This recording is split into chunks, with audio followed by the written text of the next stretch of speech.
Okay, is there any prayer requests this morning that you might have before we go to the Lord in prayer?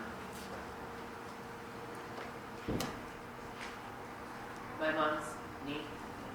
Oh, yeah. And the Roar Boys' mom, too. Let's pray for her. Wasn't feeling so good. Pray for Monica. Any others? So we ask Brother David, would you lead us in prayer?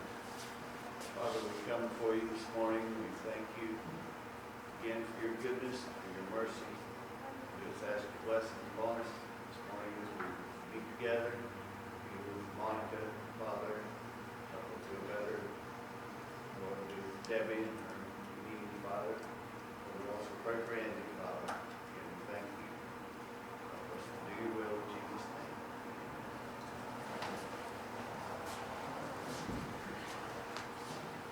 All right. Welcome to singing school. Which one should we begin with?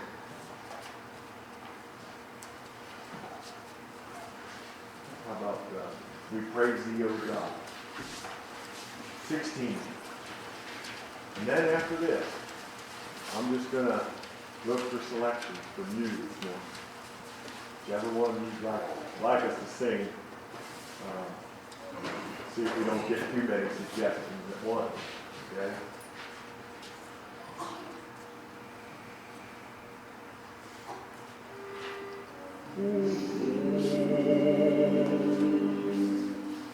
We praise Thee, O God, for the Son of Thy love, for Jesus who died and is now born above. Hallelujah, thine the glory. Hallelujah, amen. Hallelujah, thine the glory. Revive us again. We praise Thee, O God, for the Spirit of life, who has shown us our Savior and scattered our light. Hallelujah, thine the glory. Hallelujah, amen. Hallelujah, thine the glory. Revive us again. All glory and praise to the Lamb that was slain, who has borne all our sins and has cleansed every stain. Hallelujah, thine the glory. Hallelujah, amen. Hallelujah, thine the glory. Revive us again. All glory and praise to the Lamb that was raised, who has taught us and sought us and guided our ways. Hallelujah, thine the glory. Hallelujah, amen.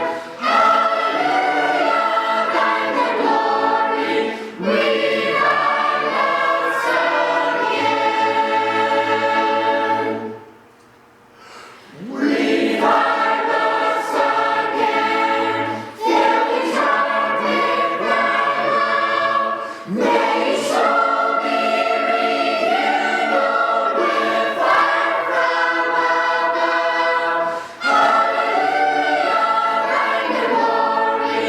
Hallelujah, amen. Hallelujah, thine the glory. Revive us again. That's a blessing. That's a blessing. Amen. May the Lord revive us. I think it was in the Psalms, well, in the prophets, revive us again, O Lord, in the midst of the years. Some of us are middle-aged.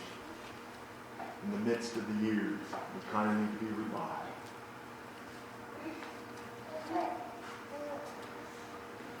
Who's next? What number? 17. Right across the page.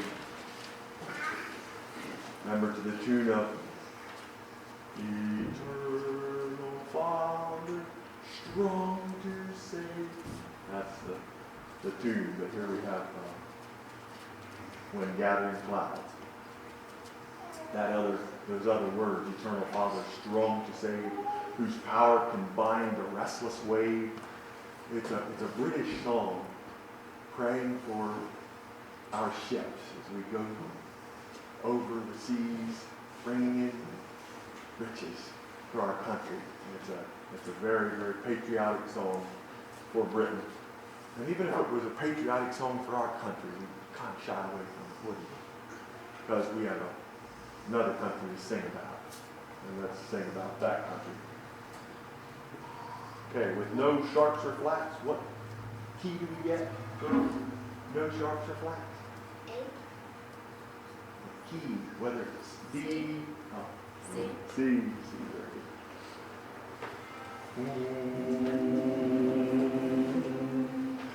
When gathering crowds around our unities are dark and friends are few, come here, my eager, not in vain, experience every human pain.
Next. Who else has one for us? 41.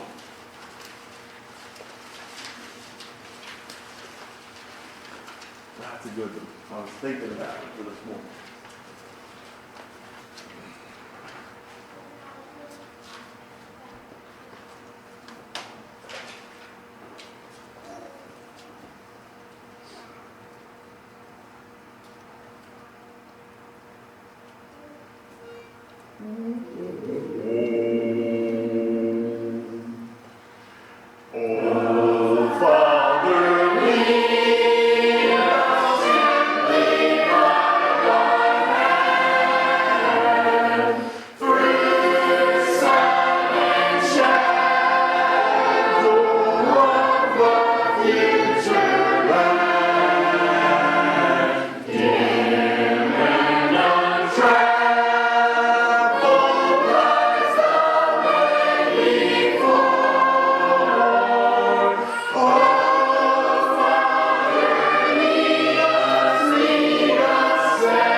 Especially songs that are prayers deserve amen.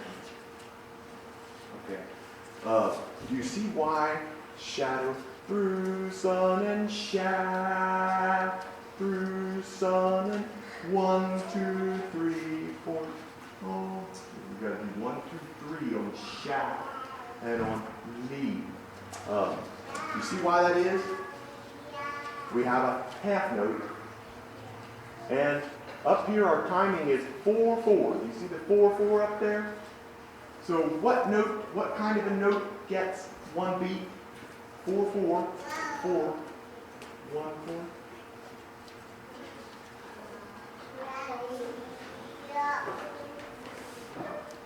No?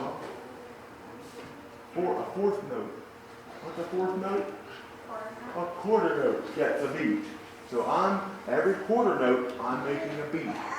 And so we have to do the equivalent of 3 quarter notes there on that. Because we have a half. Half is 2 quarter notes, okay? And then what does a dot make? 1 more quarter. One more quarter, or how much of the previous note? Always half the value of the previous note. So that's why.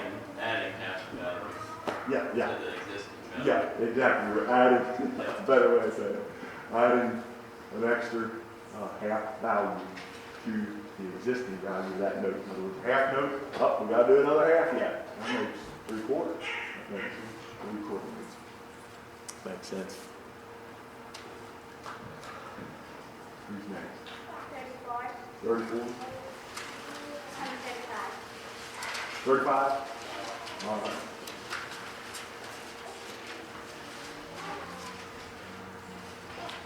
Oh, hark the herald ways of sin. Who wrote it? Charles Wesley. Charles Wesley, yes. Do you know the pitch?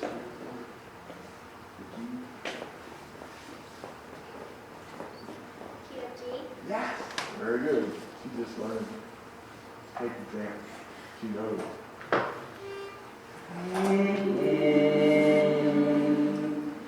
Hark the herald angels sing, glory to the newborn King. Peace on earth and mercy mild, God and sinners reconciled. Joyful all ye nations rise, join the triumph of the skies. With angelic voice proclaim, Christ is born in Bethlehem. Hark the herald angels sing, glory to the newborn King. What mistake did I make there? In the soprano? Anyone here? On the chorus. I went, hark the herald. No, it's hark the herald. You hear that? So that is a quarter note, and we add another, how much to it? Eighth note, yeah. So we have a quarter and an eighth there. We have to hold out longer than the altos and the tenors and the basses. We sopranos are unique here. We have to hold that out. Hark the herald angels sing. And they go, hark the herald. Verse 2.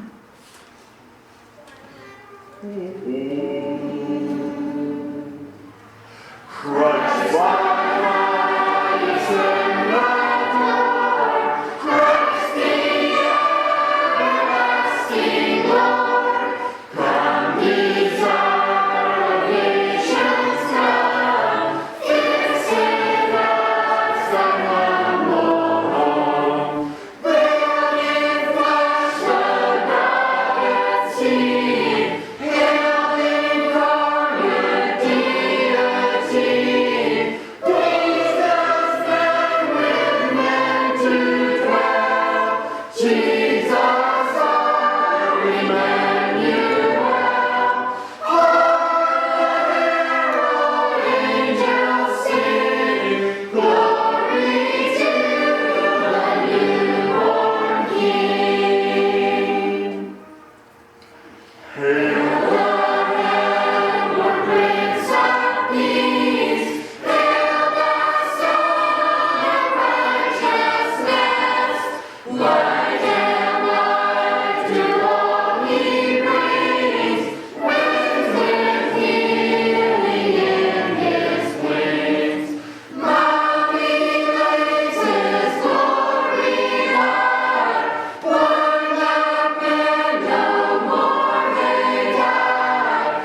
shepherd of tender youth.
What's the perennial word? What's perennial? It keeps coming back. Yes. Yes, keeps coming back. There. Just like flowers every year, the perennials, the daffodils, the pools, just keep coming back. God bless you. We were supposed to tell something that Brother David said last week in the sermon. Then I thought about how he said that a lot of people think they know what the cross is, but they don't know. That's because they don't know anything about it. And he said some people say that the cross is following Christ, but that's a real blessing.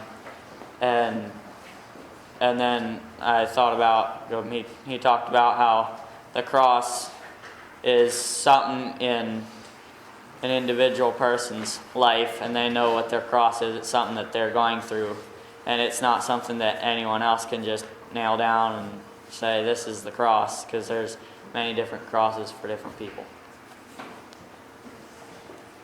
I thought about where he said that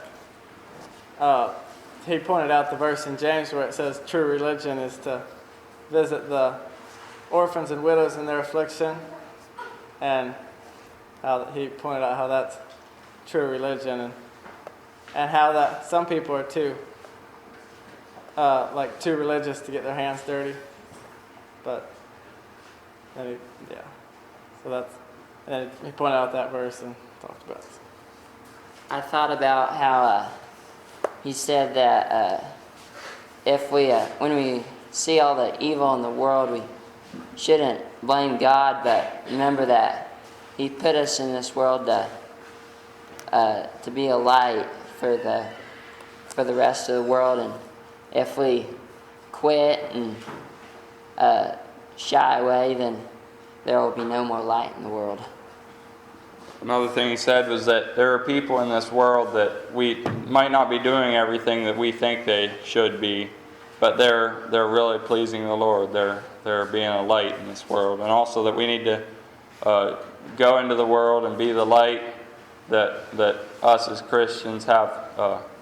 Our responsibility is to be, and get our hands dirty and be a light in this dark world.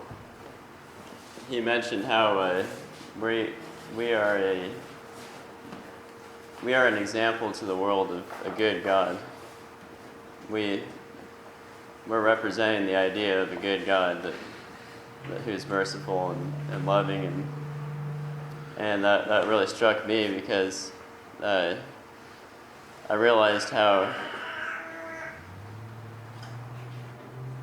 proud and selfish I can be sometimes, or a lot of times, just in my basic dealings throughout the day, and then to think that people have helped me,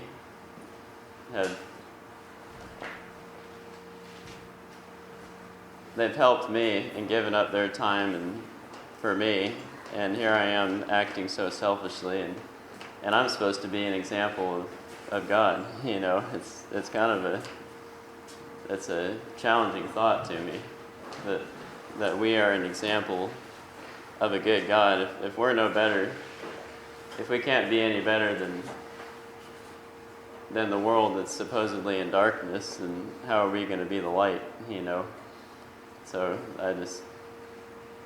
the thought challenged me to continue pursuing the right attitude when I'm going about my work or whatever I'm doing.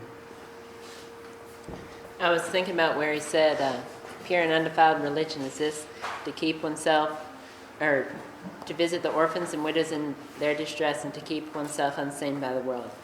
And some people may try to be holy and not stain their holy self, or get messed up by being around a bunch of sinners or something, but that would be contradicting the first part of that verse, where you're supposed to help the widows and orphans in their distress, and you should help all those around you who are in darkness, but without going their own path. I thought about the verse that he brought out about you are the salt of the earth, and if the salt loses its savor, it'll be thrown out and trodden under the foot of man. I just thought, well, I need to work on making sure that I don't lose my saltiness. Just make sure and be the light of the world and help people when I need to. He told a story about the man that thought he could get by with cutting his cross, cutting pieces off because it was too heavy. But then in the end, he couldn't get by with it, and he drowned. Last week he talked about people say, "Why, if God's so good, why is there so much sin in the world?" Well, it's not God that caused the sin, and He's told us to be the light of the world, so we need to go and do the right thing ourselves. What stuck out to me is a true Christian doesn't just ain't stuck up all the time, just don't help anybody with anything. When Jesus was on the earth, He didn't care about anything. If they had a disease or something, if it was forbidden to go there, He would go and heal them and help them. And I just need to be more like that, just help, be more willing to help people and stuff. thought about the story of the man carrying the cross, and every time how the burden got heavy, he'd cut a little piece off of it. And when they got to the river, his cross was too short to get across the river. And same way in Christianity, if your burden gets heavy and stuff, and then you say, well, I not do this, it's not really right, but it's not really wrong. And cut a little bit off, and when you get to heaven, when you get to the gates, you said, well, you did this, and you cut off a little bit too much of your load, now you can't get in. He said if we're not a good example to this world, there will be no good in it anymore. So, and we each have our own job, what God has given us, and if we do it and keep right on doing it, then the world can be saved. Jesus came into the world and was a light to the world, and we need to follow his example and be a light to the world. Your trust is not following Jesus. It's the things that happen to you because you follow Jesus.